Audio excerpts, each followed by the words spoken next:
On est maintenant au stade de dessiner le corps de notre caméléon, donc lui mettre de la couleur. Toutefois, avant de commencer, je me suis rendu compte tout à l'heure qu'on avait oublié d'aller faire la texture dans l'œil de notre caméléon. Alors, si vous voulez bien, on va commencer par ça avant de débuter, avant d'aller plus loin en fait, pour continuer le corps. Donc, dans l'œil, il y a des petits reliefs qu'on va pouvoir illustrer.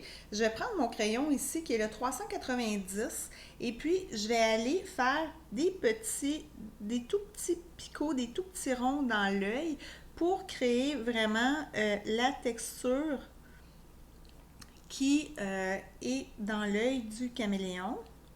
Parce que je trouvais vraiment que ça avait l'air vide tout à l'heure, puis je me disais, ben voyons non, il y a quelque chose qui ne marche pas.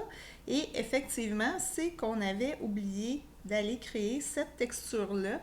Elle est importante, alors on va la créer. Je fais vraiment des tout petits ronds, comme ça, de façon aléatoire pour suggérer cette texture-là qui fait partie de l'œil de l'animal. Donc, on en fait un peu partout et un peu n'importe comment. Là. Il n'y a pas de méthode particulière ou de méthode miracle pour faire ça. Et puis, on va en mettre ici, même si ça ne paraît pas beaucoup, ça suggère quand même qu'il y a cette texture-là. Alors, je crois que ce n'était vraiment pas plus long que ça, mais c'est quelque chose qui va vraiment venir faire la différence. Et on voit aussi qu'il y a des lignes, donc une ligne ici qu'on va venir créer pour plus de réalisme. Donc, on va vraiment créer cette ligne-là. Et il y en a une deuxième qui est un peu moins longue. Et on va la créer ici. Et pour ce faire, j'ai utilisé le crayon, le numéro 390. Donc, je ne me rappelle pas vous l'avoir dit. Alors, j'aime mieux le dire deux fois plutôt qu'une. Il y a une autre ligne ici. Donc, on va venir souligner. Et puis, on va aller aussi, comme ça, mettre quelques petites lignes dans l'œil, histoire de faire un peu plus réaliste. Et puis cette ligne-là ici, elle tourne et elle vient rejoindre cette ligne-là ici. Alors voilà. Maintenant, on a un œil qui est vraiment beaucoup plus ressemblant. Donc, on va pouvoir se lancer maintenant sur le corps. Ce qu'on voit sur le corps du caméléon, je vois ici qu'il y a une zone d'ombre naturellement à cause de sa crête ou en tout cas peu importe le nom que ça porte, cette partie-là de son corps. Ici, il y a vraiment une zone d'ombre et il y a aussi une zone d'ombre ici qui vient souligner probablement une partie de son... en fait, c'est une partie de son cou. Alors, ces zones d'ombre-là, je vais prendre encore une fois le crayon 390, celui dont je viens de me servir pour faire les lignes de l'œil. Et puis, je vais aller créer ces zones d'ombre-là. Ici, je vais repasser par-dessus l'erreur de dessin que j'avais fait tout à l'heure. Donc, vous voyez que c'est vraiment facile de corriger une erreur de dessin quand on en fait une au crayon pastel. Déjà, ça apparaît pratiquement plus. Et je continue comme ça, jusqu'ici. Et si je crois, pendant la construction de mon travail, que c'est trop bleu en fait, que ça devrait être plus noir, j'aurai simplement à revenir avec du noir par-dessus le bleu que j'ai appliqué par la suite. Ça va quand même faire un résultat beaucoup plus harmonieux parce que le noir c'est très très franc. Donc si on mélange le noir avec du bleu, ça va être un peu plus doux à l'œil. Alors, comme ça ici, j'ai une autre zone d'ombre ici. Et ensuite, on va aller souligner vraiment le cou. On a également une partie là, de la mâchoire ici qui est vraiment ombragée. Donc, je vais la souligner comme ça. J'espère que ça va bien pour vous jusqu'à maintenant. Et puis, j'espère vraiment que vous vous amusez là, à découvrir le crayon pastel et la couleur. Moi, c'est pas mal une de mes passions, alors je suis vraiment contente de pouvoir la partager avec vous. Et puis, j'espère que vous allez vraiment vous plaire à apprivoiser là, ce genre de médium-là qui est vraiment, ma foi, extraordinaire. Un peu plus long et puis un peu, des fois, un peu plus ardu, mais je vous dirais que le jeu en vaut vraiment la chandelle. Donc, vous voyez encore une fois que j'ai mon image de référence devant moi ici, parce que, bon, j'ai le reflet de l'image, le reflet de l'écran, puis je vois pas vraiment très bien. Alors, je préfère avoir mon image de référence devant moi. Mais je préfère aussi avoir cette image-là, même si elle a un reflet, pour pouvoir vous indiquer certaines choses qui sont importantes. Alors voilà, ici, j'ai créé mon ombre. Et oui, effectivement, là, ça me semble quand même un peu trop bleu. Alors, je vais revenir avec un peu de noir, mais pas trop. Ici, comme ça, juste pour vraiment souligner ma zone ombragée. Et je vais faire de même ici, là où j'avais mis du bleu. Et de la même façon ici, pour souligner sa mâchoire. Donc, voilà. Maintenant, ce que je vais faire, c'est que je me rends compte que cette partie-là ici, elle porte vraiment la couleur, oui, c'est ça, elle est vraiment mauve. Alors, je vais mettre du mauve ici comme ça. Et puis, je me rends compte aussi que les écailles ici sont vraiment très mauves. Alors, je vais revenir. Il n'y a rien qui m'empêche de revenir, hein, parce que j'ai terminé une certaine partie de mon dessin, mais je peux toujours revenir et puis venir effectuer des corrections sans aucun problème. Alors là, j'ai ajouté du mauve, mais je vais également aller y ajouter un peu de bleu.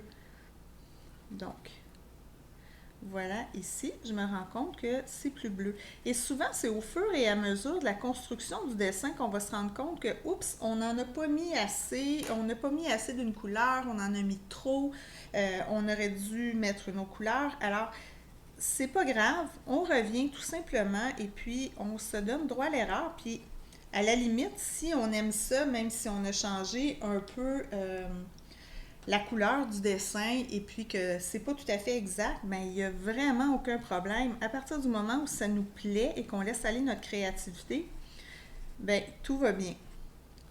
L'art, c'est vraiment fait pour se laisser aller. Alors, profitons-en. Maintenant, je viens avec le bleu numéro 440. Je vais aller colorer un peu ces zones-là ici. Et puis, je vais revenir par la suite avec un peu de vert. Donc, ici, vous voyez, là, je vais repasser par-dessus ma zone que j'avais fait enfoncer. Je peux juste venir tapoter un peu avec mon doigt pour créer un peu un fondu. Faites attention, par contre, si vous voulez faire cette action-là, de tapoter avec votre doigt, assurez-vous qu'il est propre. Parce que des fois, si on a un peu d'une matière qui est un peu grasse ou peu importe sur nos mains, bien à ce moment-là, ça pourrait venir gâcher le dessin et puis c'est vraiment pas ce qu'on veut. Donc, juste vous assurer que vos mains sont propres avant de faire une action comme celle que je viens de faire. Donc, on continue ici, puis je me rends compte ici, ce que je suis en train de faire, là, quand je regarde sur mon image de référence, c'est beaucoup plus vert. Alors, je vais tout simplement venir y appliquer un peu de vert, comme ça, de façon à harmoniser mes teintes et puis à avoir quelque chose le plus juste possible. Et puis regardez, je peux même repasser là, par-dessus le noir, parce que la beauté de la chose, c'est que le papier pastel mat nous permet de faire tout ça, parce qu'il est poreux. Je vais reprendre un peu mon crayon foncé, donc mon numéro 390, pour ajuster l'ombre que j'ai fait parce que j'étais en train un peu de la perdre. Donc voilà, je les réajuste. mais tout en douceur. Et la beauté du médium au pastel, c'est qu'on peut travailler vraiment tout en douceur. Et on apprend vraiment de toute façon à être très doux avec ce type de médium parce qu'on se rend compte que si on appuie fort ou si on travaille de façon trop rigide, en fait, ben ça ne fonctionnera pas. Ça ne nous pardonnera pas à ce moment-là, mais si on y va vraiment tout en douceur, il n'y a aucun problème. C'est vraiment, on va vraiment réussir à faire des choses vraiment très belles et très réalistes. Donc ici, je me rends compte que j'ai une transition là, qui est un peu... je passe vraiment trop du vert au bleu. Donc ici, je me rends compte que c'est un peu plus doux que ça. Donc ce que je vais faire, c'est que je vais repasser avec mon vert, le numéro 570, et je viens adoucir cette transition-là et en même temps essayer de cacher la ligne que j'avais faite, là, qui était ma ligne de construction, donc mon croquis, j'avais fait en noir. Donc on voit que je commence quand même à être capable de la cacher un peu. Et puis quand je vais faire les écailles par la suite, mais je vais avoir la chance probablement de corriger tout ça et de cacher ces lignes-là. Et puis j'ai la troisième partie ici. En fait, j'ai un ombre ici, j'ai 3 ombres. Donc, je les ai recréées ici, 1, 2, 3, et j'ai des zones un peu plus vertes entre mes 3 ombres.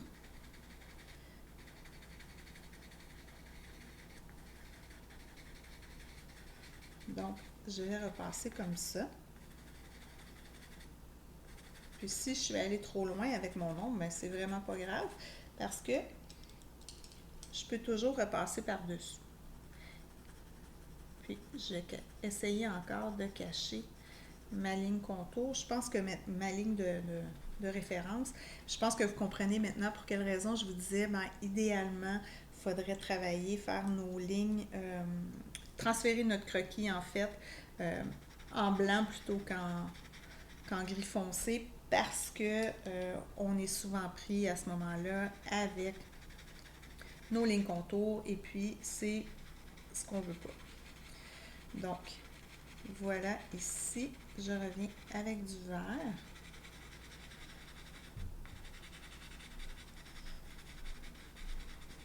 Et vous voyez comment je tiens mon crayon, hein? Je le tiens même pas comme ça, je le tiens vraiment tout simplement pour effleurer mon papier.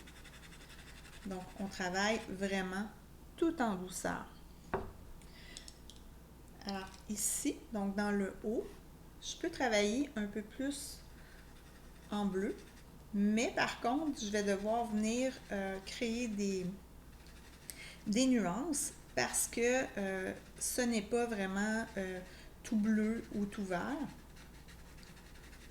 Et puis, j'ai une transition au rouge orangé aussi là, qui m'attend un peu plus loin.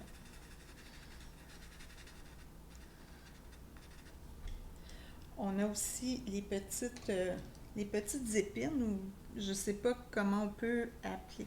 Il y a sûrement un nom là, pour ça, mais les petits pics en fait. Donc, on va venir aussi créer ces petits pics-là. Comme ça. Et pour ce faire, j'ai pris le numéro 435.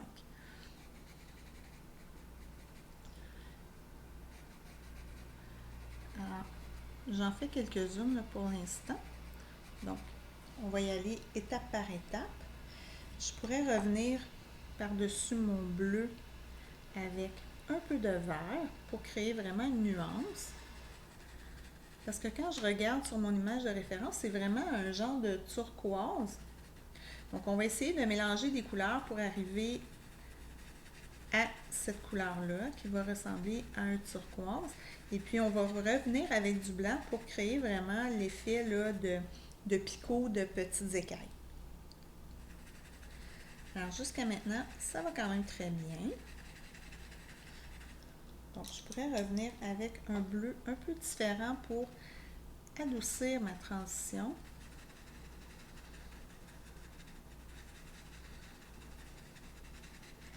Et puis, on va se rendre compte ici que on a quand même un peu de orangé. C'est très, très léger, mais il y a quand même son importance. Alors, on va le souligner. tout doucement. Ici, c'est le rouge orangé, le numéro 305.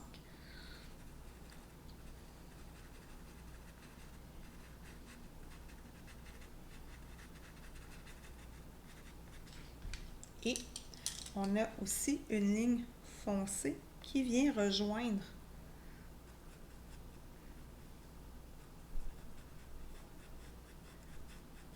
cette autre partie qui crée de l'ombrage. Alors, on va la créer également. Alors, vous voyez, ça avance vraiment très bien. J'espère que vous vous en sortez et puis que tout fonctionne comme vous voulez. Mais selon moi, j'ai vraiment confiance là, que tout doit vraiment bien aller de votre côté. Alors, on continue. Ici, c'est un peu plus bleu que ce que j'avais fait au préalable. On a toujours la possibilité de venir ajuster sans aucun problème. Alors voilà, ici. Puis je peux revenir un petit peu avec mon rouge orangé dans cette région-là. Là où j'avais créé vraiment les petits pics là, en dessous de la mâchoire. Et puis on voit ici aussi qu'il y avait du orange, donc j'ai vraiment le goût de le souligner. Et puis on a une ombre qui est très très très foncée ici, donc on va vraiment venir la créer avec du noir, de sorte à ce que ce soit vraiment très très très opaque.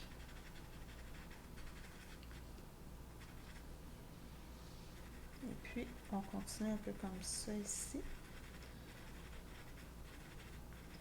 Alors voilà, vous voyez que les couleurs sont vraiment faciles à mélanger avec le pastel, donc c'est la beauté de ce médium. On va ensuite aller créer notre zone ici qui est rouge, mais qui est un rouge assez foncé. Je ne prendrai pas le rouge orangé pour faire ça, je vais essayer de me choisir une autre couleur dans ma boîte de crayons qui est ici. Alors, je vais essayer avec le rouge. C'est un rouge qui est un peu entre le mauve et en fait, le rouge vin. On dirait, c'est la couleur qui me vient en tête. C'est le Stabilo numéro 330. Alors, c'est celui-ci. On va s'en servir pour créer nos zones de rouge foncé.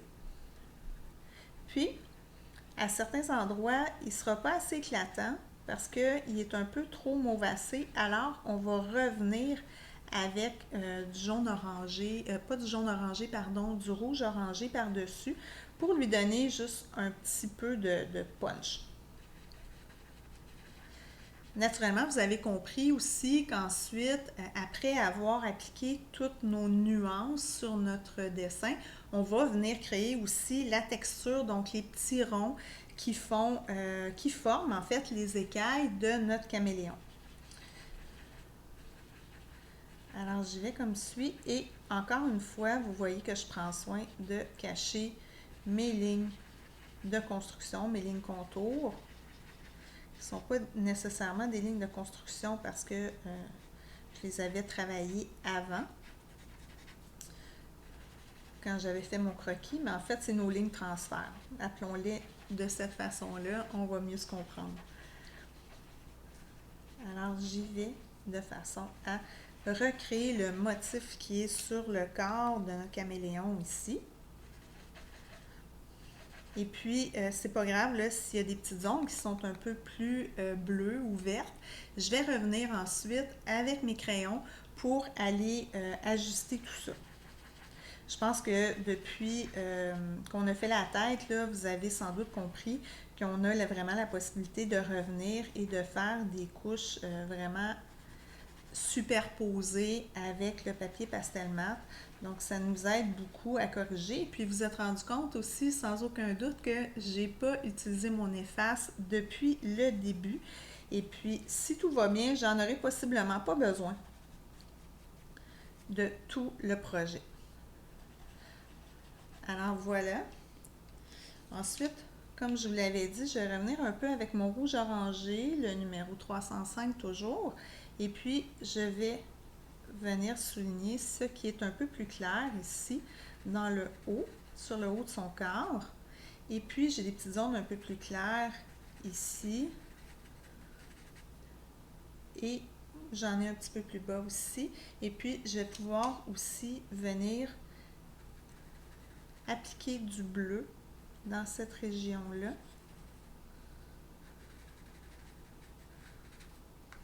Comme ça.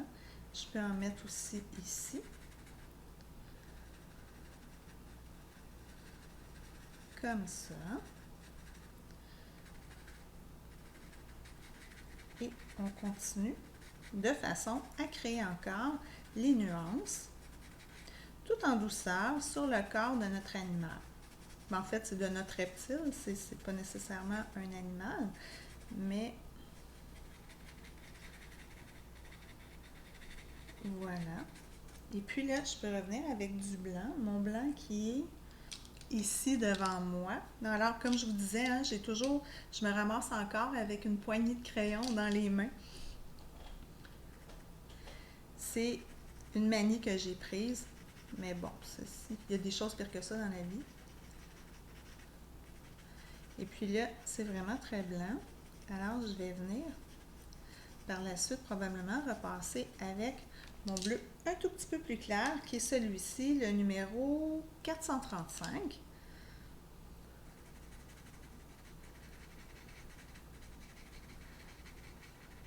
Comme ça. Alors, voyez comment on arrive à bien fondre nos couleurs pour créer vraiment des transitions qui sont vraiment très, très, très harmonieuses. C'est, je le répète encore, la beauté du pastel. Je vais revenir aussi un peu avec du vert parce que je trouve qu'ici, la transition est quand même un peu abrupte. Et puis, on est mieux quand ça se fait en douceur. Donc, voilà. Et puis, je vais revenir de la même façon avec un petit bleu clair qui est toujours mon 435 ici. Donc, je vais revenir pour encore créer des nuances. Donc, tout en douceur.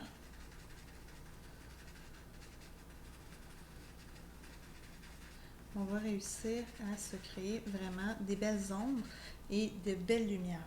Donc, vous voyez, tout est vraiment tout doux, tout velouté. C'est ce qu'on recherche. Alors, je reviens ici encore avec mon bleu clair. Comme ça. Et puis, voilà. Puis, je pourrais passer ici un peu mon estompe. Je prends un estompe qui est propre. Parce que si il devait y avoir une couleur foncée, ça serait vraiment dommage de salir ces beaux dégradés-là. Alors voilà, je vais essayer encore de cacher mes lignes ici de transfert, nos lignes de transfert. Je risque d'être un peu prise avec. Donc, je vais essayer de revenir avec du rouge plus foncé peut-être pour les cacher. Quitte à ce que ma tâche soit un petit peu plus grosse.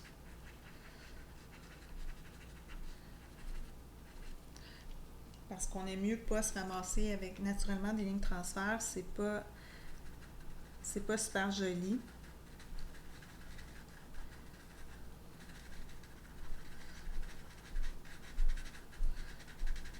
Donc, j'ai quand même réussi à bien les cacher ici, comme ça.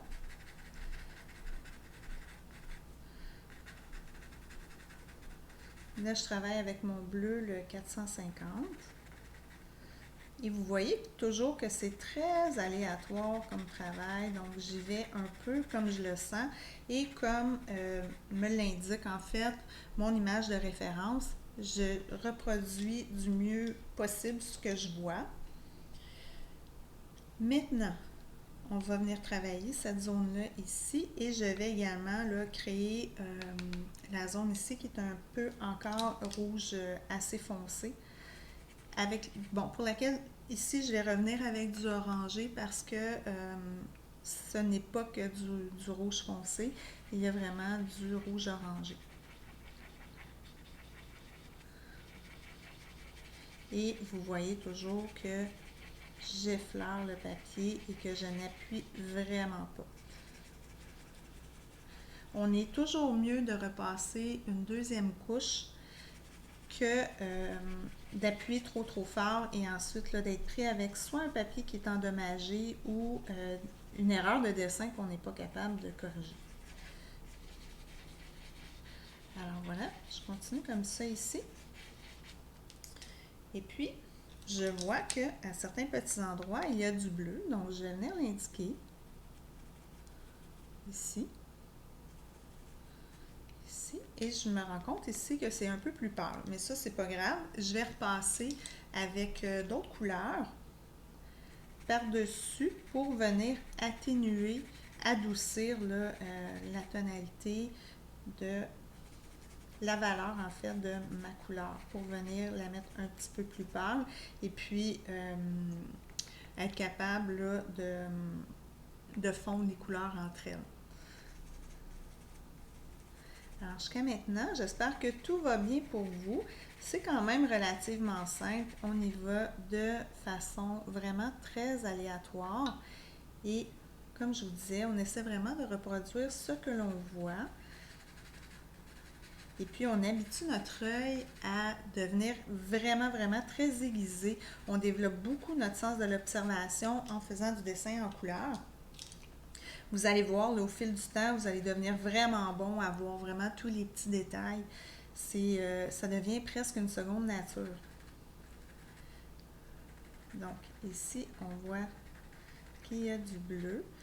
Vous remarquez que je ne crée pas tout de suite là, vraiment les petits écailles, les petits ronds, parce qu'on va revenir un petit peu plus tard pour faire ça de la même façon qu'on le fait dans le bas du visage de notre caméléon. Je me suis rendu compte là, en le faisant que c'était probablement la façon la plus simple de procéder pour travailler cet animal-là parce qu'il y a tellement de petits détails qu'on ne veut pas trop en perdre. On veut simplifier, mais pas trop non plus, parce qu'on veut quand même qu'il garde un certain réalisme. Donc ici, j'applique du vert. C'est mon vert numéro 570. Puis je vais venir le nuancer un petit peu avec un tout petit peu probablement de gris, de bleu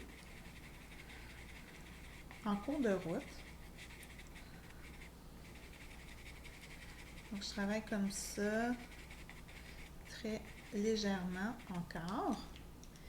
Et puis, je viens nuancer ici, dans le haut de la patte. Et puis, je me rends compte ici là, que le bleu est plus foncé. Donc là, je vais y aller avec mon bleu clair qui est le 435. Un jour, je vais les apprendre par cœur. Donc, mon bleu clair qui est le 435. Des fois, j'ai l'impression que je joue au bingo quand je vous donne les numéros. Et je vais y aller avec un bleu un tout petit peu plus foncé pour souligner ici la transition parce qu'on a le pli de sa patte. Alors, je vais prendre mon bleu numéro 450. Ici. Comme ça. Et sans faire une ombre, ça va nous aider vraiment à souligner le pli de la patte de notre animal. La patte qu'on va faire juste un petit peu plus tard. Alors voilà, ici. J'aime vraiment les nuances qu'on réussit à aller chercher en ce moment. C'est vraiment magnifique. J'espère que vous aimez ça tout autant que moi. Alors, comme ça. Et puis, bon, on va avoir d'autres taches là, qui vont jouer dans la pâte, qui vont jouer du rouge au bleu un peu plus pâle, mais on va revenir plus tard. Là, la pâte, ce sera une de nos dernières étapes. Ce que je préconiserais, moi, c'est de faire vraiment le corps du caméléon et ensuite, on va revenir vers la pâte et la branche.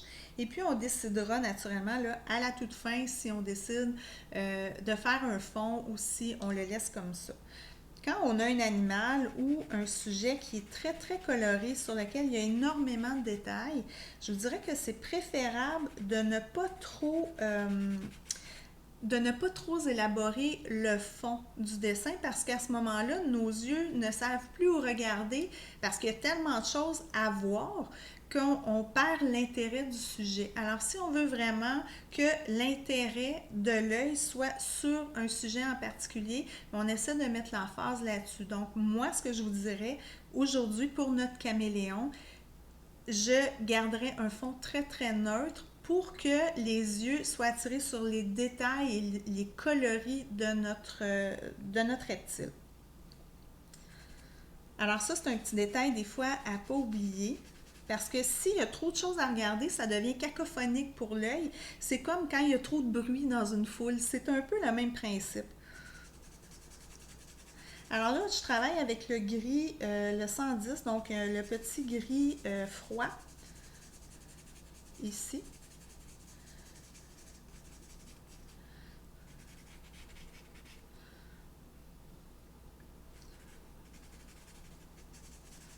Voilà. Et je vais retourner vers le haut du corps. Donc, on va travailler un petit peu plus ici, ici, et puis on reviendra vers la patte ensuite. Alors, on a vraiment créé encore les petits pics de notre beau reptile. Et on se rend compte que plus on s'en va vers l'arrière de son corps, plus les pics sont foncés. Donc, il y a moins de lumière à ce moment-là. On va l'indiquer pour que ce soit vraiment que ce soit vraiment harmonieux. Donc là, je l'ai fait en ce moment en gris clair. Je vais venir d'ailleurs souligner un petit peu les lumières ici pendant que j'ai ce crayon-là entre les mains. Et on voit aussi qu'il y avait le bout des pics qui était de la couleur mauve de notre mauve numéro 642. Donc on va en mettre un tout petit peu. Ça va créer quand même une espèce d'harmonie et une homogénéité dans notre projet. Quand on revient souvent avec les mêmes couleurs, ça crée une homogénéité, un rappel de couleur. Donc, souvenez-vous de ça quand vous travaillez en couleur.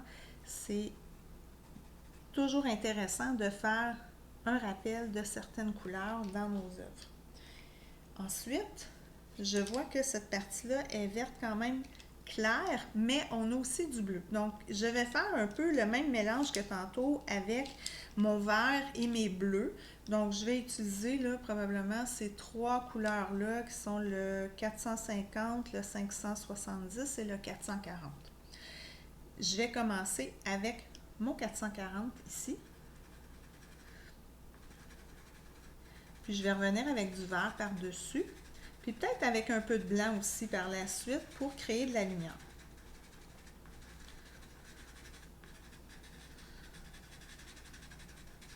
Et puis on voit tranquillement que il y a une espèce de dégradé dans son corps qui se crée du bleu au vert pour ensuite passer au blanc.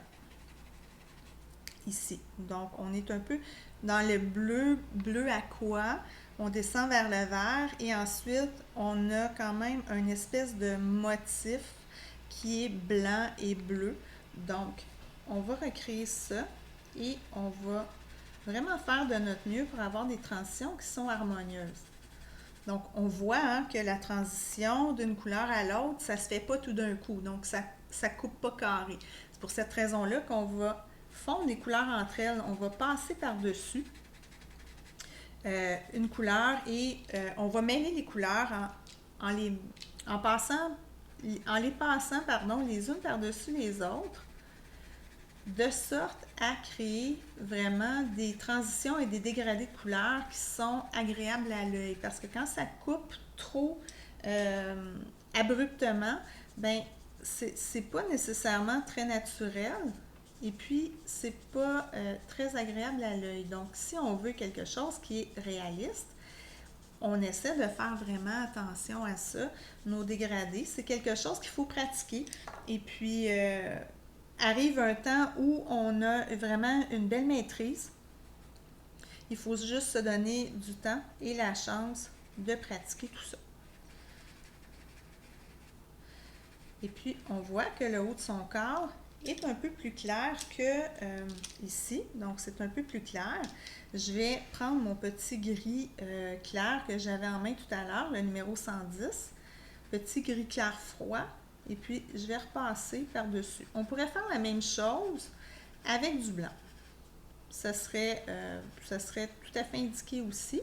Quoique le gris clair va être un petit peu moins agressif, mais il n'y aura pas une grosse différence.